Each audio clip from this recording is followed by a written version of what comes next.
Parmi les 3 millions de citoyens arméniens, peu étaient conscients de ce qui se passait ce jour-là. Un jeune homme, l'un des 11 000 témoins de Jéhovah d'Arménie, a retrouvé sa famille après avoir été emprisonné pour objection de conscience au service militaire. Ces 20 dernières années, plus de 450 témoins de Jéhovah arméniens ont été incarcérés parce qu'ils étaient objecteurs de conscience au service militaire. Toutefois, le 12 novembre 2013, l'Arménie a libéré tous les témoins de Jéhovah qui étaient encore en prison.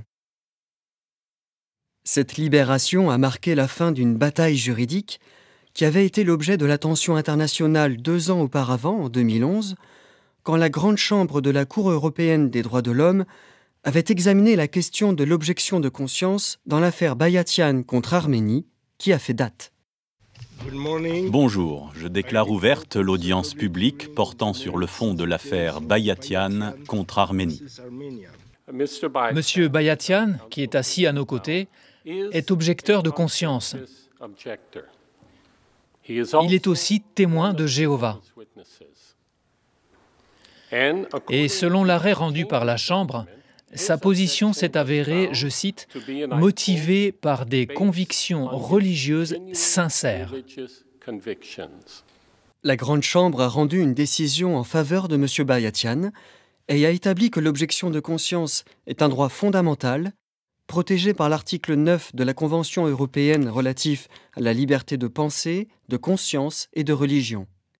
Artur Ispirian, représentant légal des témoins de Jéhovah en Arménie, fait remarquer à propos de la décision de la Grande Chambre: l'arrêt qu'a rendu la Cour européenne dans l'affaire Bayatian contre Arménie a marqué un tournant. Avant cela, la Cour européenne ne reconnaissait pas le droit d'une personne de refuser de faire son service militaire en raison de ses croyances religieuses. Richard Griffiths, professeur à l'université de Leiden aux Pays-Bas, a assisté à l'audience dans cette affaire. Voici son avis.